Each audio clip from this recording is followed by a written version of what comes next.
I'm sure you must have heard a couple of times or severally that there are two major types of analysis when you want to analyze the stock market. But I need to say that there are other types of analysis.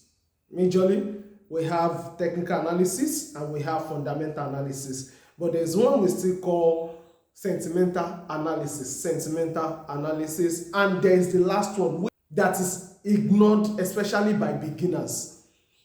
There's a stock recommendation. Instead of carrying out this very last analysis, they neglect it. And that's why I want to talk about the four types of analysis. And at the end, I'll be talking about the fourth one. And also this weekend, we'll be having a webinar where we'll be looking at practical example of how to look at this common sense analysis. Because if you carry out common sense analysis, which is the fourth one, many pitfalls that beginners that they fall into would have been avoided if only they carry out this common sense analysis. So I understand technical may require you to know a bit of knowing how the chart works, knowing how indicators work, knowing maybe RSI, knowing the MACD, the moving average. And at times it may even just mean you knowing what support and resistance is or how to draw the trend line. You may not even be using indicators at times, but I understand that still requires a bit of training or a bit of knowledge. While for fundamental analysis as well, you still need a bit of knowledge. You still need to know how to read the financial statements. You need to know the ratios. While for sentimental analysis, you also need to know the mood of the market. Then the last one, it is just common sense. So it is not something that you need all the knowledge of this life, all the knowledge of the stock markets. No, it's just why it is called common sense analysis. And you can Google it so that you know that I'm not just coming up with it on my own. It is something that is often being ignored. So quickly, let's now move into it. I'm going to be talking about it and what exactly is this analysis used for, or who should use this analysis. So for technical analysis, majorly it is used for timing, entry and exit. Fundamental analysis will not tell you this. Fundamental analysis is more or less like the engine of the vehicle.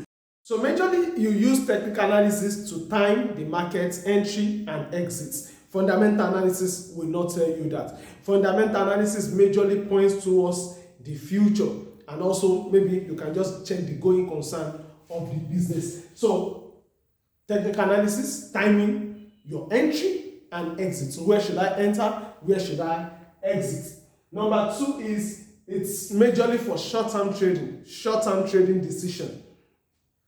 When you want to look at, we call it price action.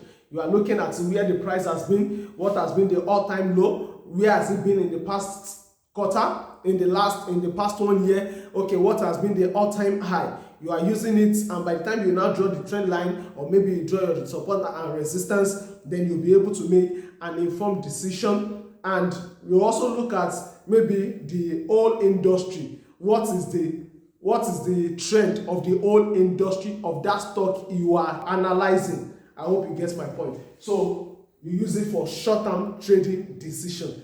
You don't use it for long-term. Fine, it is good to know your entry points when you want to go long-term, but you want to look at the entry points, but definitely not for analyzing for long-term investments. Now, the last one is market trends. One thing you also use technical analysis for is to check the trend of the market. Is the market bullish or bearish? Somebody was asking of recent, is the market currently bullish? The way you can know that is by checking the charts. The moment you see the green candlesticks on line by line and it's on an upward trajectory, you know that is a bullish market. If it is on the sideways, that is a ranging market. And if it is on the downward path, then that is a bearish market, and it is red. The candlesticks are red. When it is ranging, it is the combination of both. So that is for technical analysis. Then the question is, so if you know you are going to be a trader and an investor, which means you have to master both. If you want to be a trader, then you need to know technical analysis as your primary tool of analysis. As a trader, technical analysis as a primary tool of your analysis, While if you are going to be an investor, fundamental analysis should be your primary tool, while technical analysis should be secondary. So which means take fundamental analysis serious. On a secondary level, you cannot take technical analysis. I hope you get that point. So let's move ahead. So fundamental analysis, it's one thing it shows is it helps you to show the true worth of a stock when you want to know whether a stock is overvalued or undervalued. That's when we begin to talk about the PE ratio, we begin to talk about the PB ratio, we begin to talk about the PS ratio, we begin to talk about the PEG ratio. And don't forget, you don't look at these ratios in isolation. You look at them according to the industry, because industries differ. So don't compare IT industry with banking industry. No, the PE ratio, for instance, in those industry will definitely differ because they have different structure of chart of accounts. Their structure is different. I hope you get my point. So please, when we talk about even this, looking at undervalued or overvalued stock, then you also need to look at it industry specific. Be industry specific. Don't just model everything together. Don't say because maybe a particular stock, let's say for instance CWG in the Nigerian stock is saying, let's say 20x, and maybe let's say Jaiz Bank is saying maybe 8x, and just because of that you say okay, the nearest to one is the best. No, at times that's not how PE ratio works. I'm even going to make a full video on how PE ratio, how it works, so that I'm going to cite examples in it so we can understand better. So that's for fundamental analysis, number one. Then number two is long-term investment decision. Just like I've said, if you're an investor, a long-term investor, please, your primary tool for analysis is fundamental analysis. Learn to read the financial statement, learn to carry out ratio analysis. And there are platforms already that have already stated this, that you can get these ratios from. By the time you take the course 1.0 and course 2.0, especially the course 2.0, the link in the description below, you will understand better. I spoke more about fundamental analysis and technical analysis in the course. So compare companies in the same industry. So one thing you can use fundamental analysis to do is to compare the same company in the same industry. For instance, in technical analysis, you cannot use charts to do that because they've been at different points of highs and lows. So you cannot compare using technical analysis. You cannot compare two companies in an industry by using technical analysis. For instance, the chart of Zenith Bank is totally different from the chart of GTCO. The chart of Okomu is different from the chart of Presco. At times, they may look alike because they are in the same industry. Nevertheless, that does not mean you can use them to make an informed decision.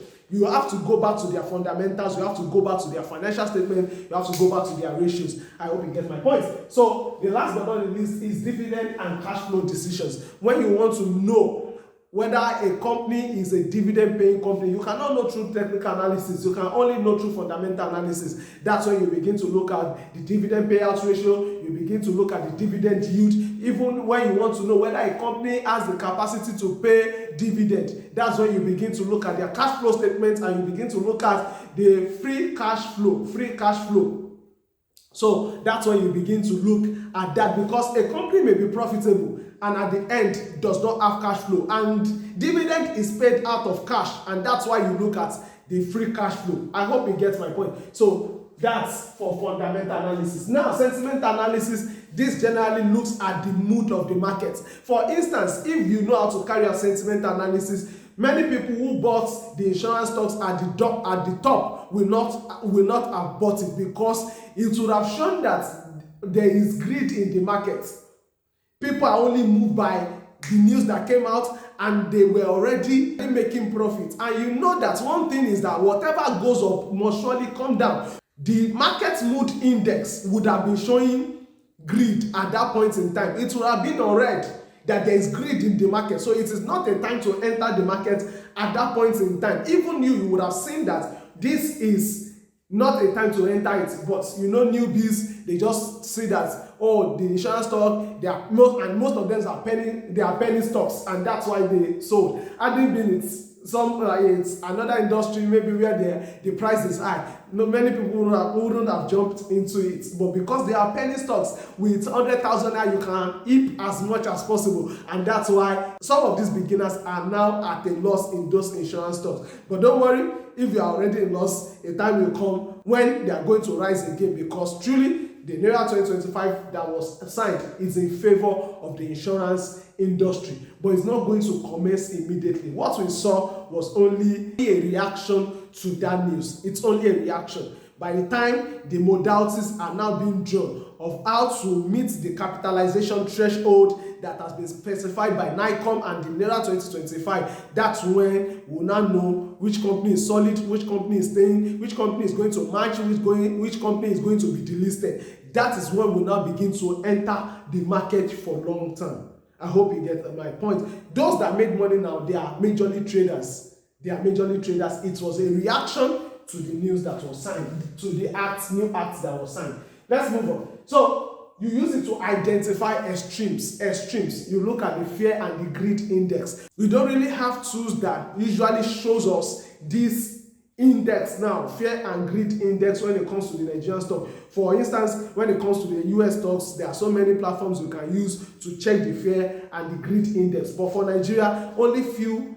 platforms are available for you to get that. Explain short-term moves. When you see the short-term moves in the market, sentimental analysis, this tells you the mood of the buyers. Are they buying or are they selling? And you use this to complement technical analysis and fundamental analysis, especially the technical analysis. The way it complements the fundamental analysis is at times when earnings reports comes out. Earnings report also drives it. So the moment you see a move for a particular stock and you check the sentimental analysis and you see that there's a drive, it could be that maybe the company has just declared massive profit, or maybe they surpassed the expectation of analysts. Maybe the analysts were saying that, okay, maybe their revenue was going to grow by 10%, and eventually they did like 15%, they did like 20%. Before you know it, and just because they surpassed the expectation of financial analysts and market and investors, people begin to rush. So it is sentimental analysis in complement with fundamental analysis that will help you to see this. Then the last but not the least, which is common sense analysis. So what does common sense analysis do? Just like I said, many people neglect this part. Number one is, what is the company into? Those are just the analysis. What is it into? Is it a growing company or is it a dying company? Is it a growing industry or a dying industry? This will help you to make informed decisions. So the moment you get a stock recommendation, you don't just go ahead to buy it, but you wait. You first do your own analysis. That's why I say it is common sense. How are they making money? Is it through products? Is it through services? So the moment you can study about the company, you can even read about the company. How are they? Who are those in leadership? What is their track record? You can see that you don't need to study accounting. You don't even need to know technical analysis before you can carry out common sense analysis. It is just common sense. For instance, let's say there is a new company that is selling, maybe when typewriter was being phased out. A company is now making typewriter. You know that this is a dying industry because typewriter is already dying. I'm just using that as an example. So you can also look at it in this day and time. Which of this company is producing that? If the company does not pivot, maybe into IT, into AI, the company is going to die. For instance, you can see that AI companies, see what happened to NVIDIA in the US. Why is Presco and Okomo, for instance, why did they gain traction? Because there is international demand for their products. That is just common sense analysis. There will always be a demand for what they are selling. But somebody gave you a stock recommendation, you never did your own analysis. Just what happened in the case of insurance. Some people just went and bought insurance, including the ones that is making profits, including the one that is not making profits. There are some insurance sector, there are some insurance company, what they are into. The kind of insurance they are offering their customers is something that is in demand, is the type of insurance that is in demand, because not all of them offer the same products. But by knowing the kind of product they are offering, you can make this informed decision. I hope you get my point. So it protects against hypes and scams. It simplifies investment decisions. Once you have carried out your common sense analysis, it simplifies investment decisions. It guides long-term thinking. It guides long-term thinking because you have known what you will know what they do. You have made your own little research, your own due diligence about what they do. Forget about technical analysis yet. Forget about fundamental analysis yet. First of all, focus on this. Don't just pick stocks anyhow. What do they do? How do they make their money? Is it a growing industry or a dying industry? Let's move on. So it helps you to make long-term decisions. Makes investing understandable for beginners. What is that thing, for instance? What is that product that you cannot do without using? And it is not just only you. Other people that you know that this product is in demand. You go for such products. That's why you see that consumer goods, stocks that are doing stocks that are into consumer goods, they are always selling, especially things that people must use. They are essentials, they are needs, utilities. People cannot do without power. For instance, if you see a company coming to the Nigerian Stock Exchange now that is into solar, that is into AI, what does that tell you? This is still going to be in the market for a while because people are just embracing them. But if a company comes down and say, okay, they are into digital camera that is using film, what that does that tell you? You know that it is outdated. Or maybe they are producing television, all this LCD television, when people are already talking about smart TV. When people are talking about smart TV and a company is saying that they are still producing LCD television, that's to tell you. So those are just common sense analysis. So then it connects investing to real life. Just the example I gave, that what are the products you usually use? You use them regularly, then you go and buy such products. You know that this product is in demand, is in hot sector. I hope you get my points. If you are yet to subscribe to this channel, kindly do by clicking on the subscribe button, click on the notification bell so you can be notified whenever we release a new video. Till we meet in our next video.